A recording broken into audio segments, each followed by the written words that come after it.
So, you want to be a Sumerian recon? Well, maybe not. But there aren't any decent guides out there about how to reconstruct the world's oldest written down religion. So, I figured I would provide this humble little starting guide. I suppose we should start with the first and most basic question. What was the religion of ancient Sumer? And to be honest, from our modern viewpoint, the answer is a mess. But hey, what else can you say for a tradition which is probably older than the dirt you stand on and lasted for thousands upon thousands of years? With that said, let's take a look at the area these traditions come from. As you can see below here, we encounter our first issue. Sumer was not a unified nation. In fact, it was a collection of more than 20 city-states. And while they all called themselves the Orsangiga, that is, the black-headed people, and lived in a place they called Kiyengi, which is their term for Sumer, they were all pretty different, and in fact were often at each other's throats. Yes, I am looking at you, Lagash and Uma. Now, one may ask, how is that a problem if they all had a common religion? Well, here's a little bit of a list. Each city-state had different patron deities, different rituals, different pantheons even, different deities altogether, and different calendars. This includes, by the way, ritual calendars. They also had different holidays, and not just that they occurred on different places, on different days either, or places for that matter. In fact, it was so confusing that the city of Ur tried to make a general calendar when they had managed to bring some of the other city-states in Sumer under their control. But instead of talking about these differences, why don't I show you? So, what does this mean in terms of Sumerian reconstruction?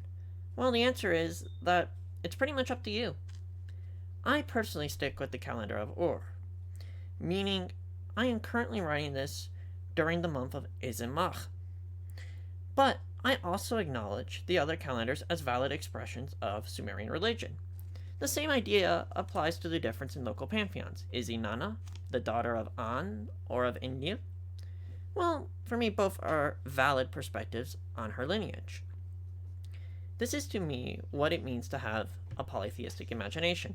That is, we allow for a diversity of interpretations of the divine, and do not act like Christians and crucify each other over the slightest little difference of opinion. Speaking of which, what are our sources for our Sumerian religion? Well, unlike heathenry, Celtic, or other forms of reconstruction, we actually have quite a bit from the Sumerians themselves,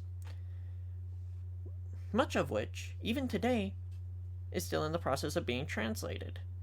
We have administrative text, hymns, list of gods, list of offerings, most of which date to after the first/second dynastic period. In fact, most of which come from the Neo-Sumerian period, which I will talk about in a little bit. But this brings us up to another issue, and this issue isn't trivial. It's actually a matter of time. See, Sumer, as a religious force, lasted from circa 4500 to 1940 BCE, and even to beyond if one sees the following religion of Babylon, particularly the Old Babylonian period, as an extension of Sumerian religion. Anyways, to put that in perspective, the amount of time between those two dates takes us just before the traditional date for the founding of Rome. This means that we have a tradition that evolved over the course of that time period.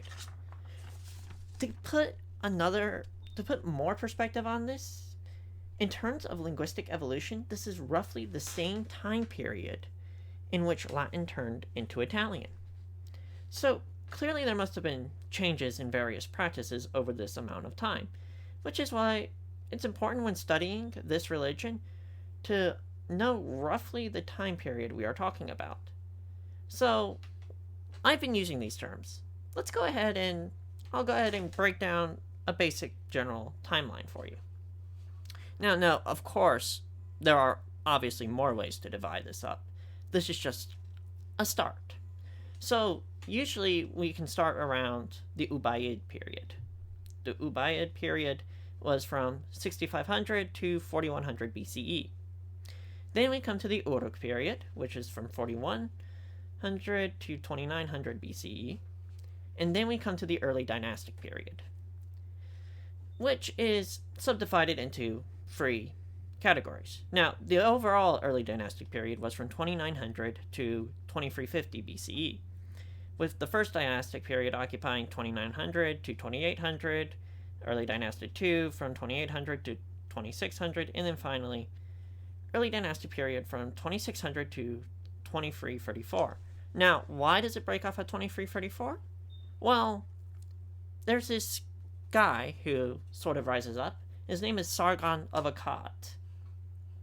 No, not that failure of a Sargon who can't even manage an election campaign and single-handedly destroys an entire political party, but rather the one who manages to unite all of Sumer into the Akkadian Empire. In fact, his title was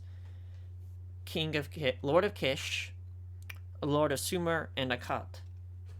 So, we had the Akkadian Empire period, which is from roughly 2334 BC to 2218.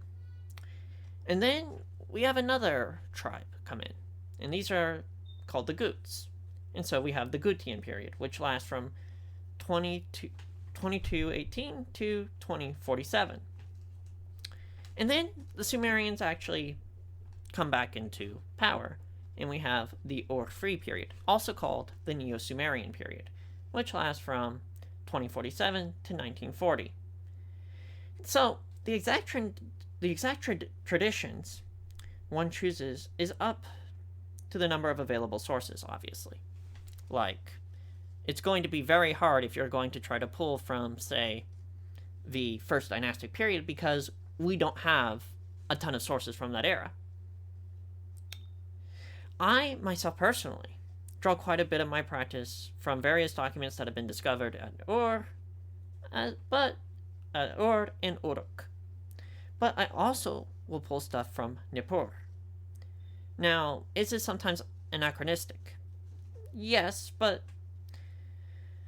that is mainly due to the amount of available sources, as well as a matter of revivalism, since obviously I'm not advocating that we bring back the divine right monarchy of Sumer, nor do I advocate that we bring back all of Sumerian norms. So, with all of that out of the way, what can I recommend to a beginning Sumerian recon?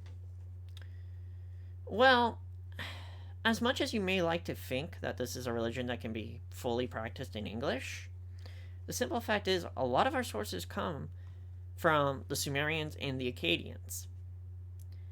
And not every source has unfortunately been translated. So, a good beginner's guide to Sumer is actually been written by our very own Dr. Josh of Digital Hammurabi. I can recommend both his channel as well as his book, Learn to Read Sumerian. On his channel, he has various readings with his wife Megan of various Sumerian myths, as well as even some rituals. Very important rituals, mind you. If you, however, would like to jump right in and read a good chunk of the myths and hymns, which I don't necessarily recommend because I personally hold that there's a bit of an imic perspective that must be developed, but that will come in a future video. You can go to the Electronic Corpus of Sumerian Literature, which will be linked down in the description. So, with all that said, I think this is a good place to conclude this first video, and I hope that you guys will be here for future videos. And yeah, thank you for watching. Remember to like, share, subscribe, all that nice stuff if you want more stuff on Sumer. And this has been your favorite witch, Kalon.